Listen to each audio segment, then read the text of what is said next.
Hello and welcome to episode 7 of For Pete's Sake, the ongoing series in which I go back through my dad's record collection one by one, week by week, as a way to honour his memory and find out more about the man that he was. So this week I'm looking at the Monty Python soundtrack to Holy Grail, a film that me and my dad both loved. So this is a good opportunity for me to talk about kind of comedy in general, which was a huge thing for us growing up in our household. So I guess I'll start by saying that, like most kids, I had a bedtime when I was younger, and I think my bedtime was generally after Coronation Street, so that'd be about 7:30, 8 o'clock I think. So I always remember that when the theme tune to Coronation Street would start, the anxiety would begin, that it's nearly bedtime. And that's probably why I always associated the face of Liz McDonald with misery and despair. But there were some times when I was allowed to stay up late. There were two things, in fact, two things I was allowed to stay up late for. One was when football was on TV. So that was when Champions League football was on ITV, it was on terrestrial television. So I was allowed to stay up and watch the game, which was incredibly exciting. And the other thing would be on a Friday night, I was allowed to stay up to watch Red Dwarf. I don't know how that started or how it happened. I guess, maybe I just caught the first few minutes of a few episodes while I was like pushing my luck, trying to stay up a bit later, loved it, and then I guess my dad just enjoyed watching it with me. So that became a lovely ritual that we shared, watching Red Dwarf together every Friday night. That went on for years and years we did that. And I look back on those times with some real fondness. I was really little then, so I remembered like kind of, leaning into him on the sofa and watching Red Dwarf, and just what a lovely memory that is to look back on. But we always had comedy on in our house. Other than that, I always remember us watching stuff like Shooting Stars. Have I Got News For You was always on in our house. They Think It's All Over. Men Behaving Badly.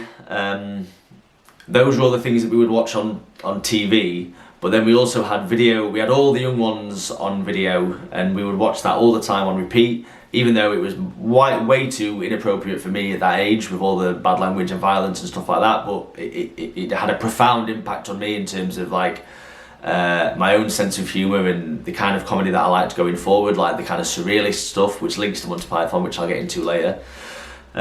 We also had Fawlty Towers on video, and we also had Eddie Izzard. We had one of his stand-ups, I can't remember which one now, I can't remember what it was called. Well, we had two. We had one called Dress to Kill, and The Definite Article. One was called Dress to Kill, one was called The Definite Article. And again, I used to watch those on repeat. I used to watch them all the time, constantly, but my dad loved them as well, and my mum loved them, and we used to quote things from, in fact we still do quote some things from those stand-up routines. So yeah, big fans. So that was something that really bonded our whole household together, in many ways just as much as music did, maybe even more. Because generally we probably spent more time watching comedy on TV than we did listening to music. So yeah, it was a massive thing in our household, really huge. So Monty Python was one of my dad's all-time favourite things, not just in comedy but in any medium. He absolutely adored it. And he told me a story about when he was a teenager in Wombwell. Him and his mates would put it on in the local pub. There'd have been teenagers that had been 16, 17 at this point, because I think Monty Python ran from 1969 to 1974, so I think that was when my dad was like 14 to 17 kind of thing. I mean, obviously in those days teenagers were drinking in pubs, it wasn't a problem. But they'd go down to either the George, where we weren't allowed in there because that's where my granddad drank, but he'd go down to one of the other places in Wombwell, and all the younger, him and his mates they'd ask to put Monty Python on the TV, and they'd all be crowded around it, laughing their heads off, falling about and repeating the catchphrases and stuff. And all the older guys, you can imagine, like in the late 60s, early 70s, older guys in Wombwell in Barnsley were not prepared for the Dead Parrot sketch, or men dressed as women, and all the kind of stuff that you see in Monty Python, or the Terry Gilliam animations and all that stuff. That would have absolutely blown their mind, and they'd be sat around like, oh, what's this shit? as you can imagine. So yeah, that's funny to think about. This film, Holy Grail, was the first one that I saw before Life of Brian, or the other one, Meaning of Life, which I was never as bothered about that one. But my dad loved it as well. We watched it together. We used to quote it all the time. And here it is. Let me just double check I pressed the record button, because now I'm doubting myself. Okay, good. That would have been a disaster. Right, so this is the soundtrack to the film Holy Grail. So the official title of this record is the album of the soundtrack of the trailer of the film of Monty Python and the Holy Grail. So there's lots of silliness on this record. You can see there it says executive version. This was the only version. There is no other. There isn't a standard version. All the versions are that. And this delightful thing here is a HMV sticker. So look at that lovely old HMV logo, and also the branding, the HMV shop. I can never remember it being branded like that. But yeah, £3.99 from the HMV shop. Delightful stuff. Then on the back, you've got this warning here. Warning, this record can only be played once. You have got some nonsense down here. Ingredients of the record: plastic, benzine, Terry Jones, Eric Idle, varnish, artificial colouring, wine, beer, gin and tonic, one joke, that kind of thing. You've also got, there's a little section down here, what the press said about Monty Python and the Holy Grail. I laughed until I stopped, it says. So that's pretty funny. So you can see that quite a lot of detail went into the packaging. I'll just show you the warning label there, if you can see that. That's the warning label. Yeah, so, and then we'll have a quick look at the actual vinyl itself. The sleeve is just there's nothing on the sleeve at all, the inner sleeve, sorry. You can see the record label's pretty cool though. The famous Charisma label, you can see its characters from Alice in Wonderland there. That record label was an independent label set up by a journalist who were probably most well known for releasing all of Genesis, all the records by Genesis, but also, of course, this album. So, there are some songs in this film, not many. You've got like the Ballad of King Arthur. You have got Spamalot, of course, which is like what became the musical. What's interesting about that becoming a musical is that I see that song as a parody of musicals, because they do this big song and dance number about Camelot, or Spamalot, whatever. No, it's Camelot in the film, sorry.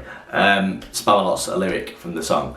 And then at the end, Arthur says, actually, let's not go to Camelot, it's a silly place.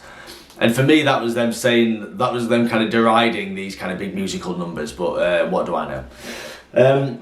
Okay, so the conceit of this album is that we are live in a recording of this film at the Classic Theatre in Silbury Hill. So you've got someone kind of commentating, on this live premiere. That's what's happening in this soundtrack. So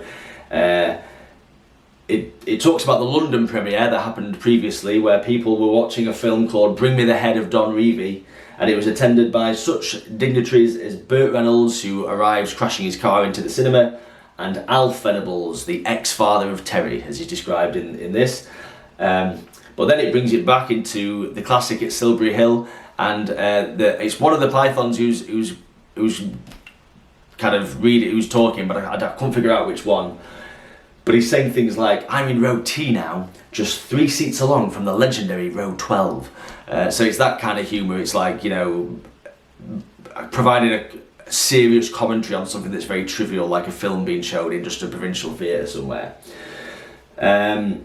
So other than the songs itself, other stuff you've got is constantly being congratulated for buying the executive version, and they'll say like, oh, in this version you're getting this kind of stuff, but it's all just the same.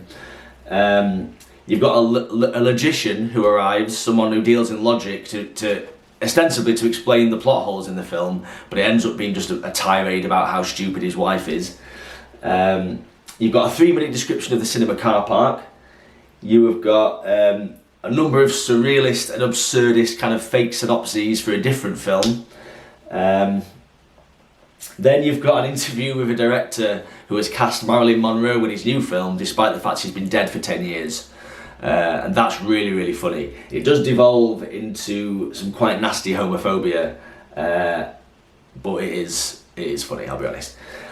Then it talks about some other great performances, and my highlight was when it mentions Norman Hunter's uncompromising Polonius. So you need a quite decent knowledge of 1970s football and Shakespeare to appreciate that reference, which is very Python. Yeah, and that's pretty much it. It's that with the songs kind of wrapped around it. So it's genuinely funny. They've obviously put a lot of thought into it. They've not just kind of tossed it off as a money-making thing. Like, a lot of thought has gone into this album. And it's not on Spotify. So I had to, I listened to the record itself, but I always like to listen to it in headphones as well. So I had to find it on YouTube, where it was split into 3 parts, not even split by songs. It was split into parts. And I'll put a link in the description to that if people want to listen to it. But yeah, so quite difficult to listen to. I think it might be on Apple Music, but I don't have Apple Music. So I thought a good thing to tie in with this would be some of the film and TV related vinyl that I own. These are not my dad's now, these are all ones that I own.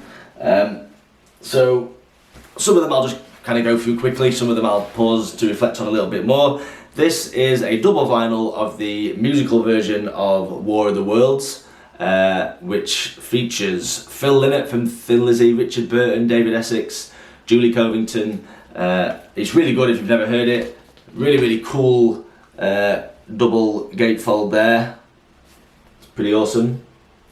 So I picked that up in a record shop somewhere, I can't remember where. This one I got in a charity shop, and it is the Top Gun soundtrack. A wonderful charity shop purchase, I'm sure that you will agree. Yep. Anyway, so that's a good one as well. And then a few 7-inches. This is the single A View to a Kill by Duran Duran.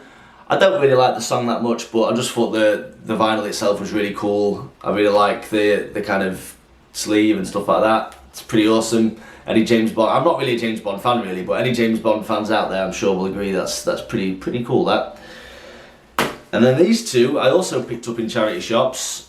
These are 2 singles from the Rocky franchise. You have got Eye of the Tiger from obviously Rocky 3.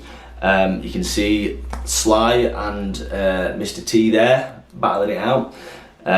This was released before the film came out because it says Eye of the Tiger is the theme from the forthcoming feature film Rocky 3.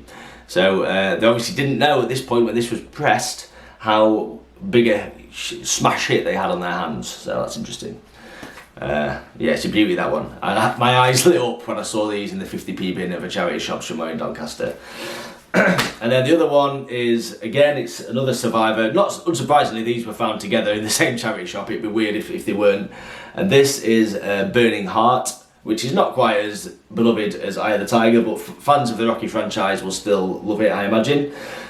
Yeah, so I thought they tied in nicely with the Monty Python soundtrack. So yeah, this episode was mainly just reflecting on the TV that we used to watch at our house, and how big comedy was, how much of a big deal comedy was, and then just using that as a way to kind of bring in other media.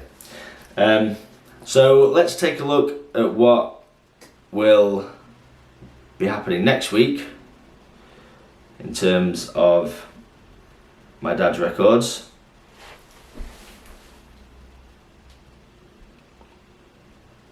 I'll just move that around so hopefully the camera will make it out from one of those angles. It's pretty temperamental.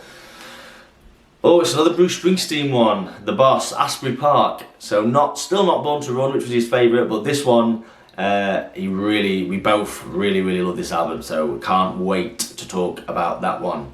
Absolute classic. Right, good. Thanks everybody for listening. and I will see you next week for episode 8.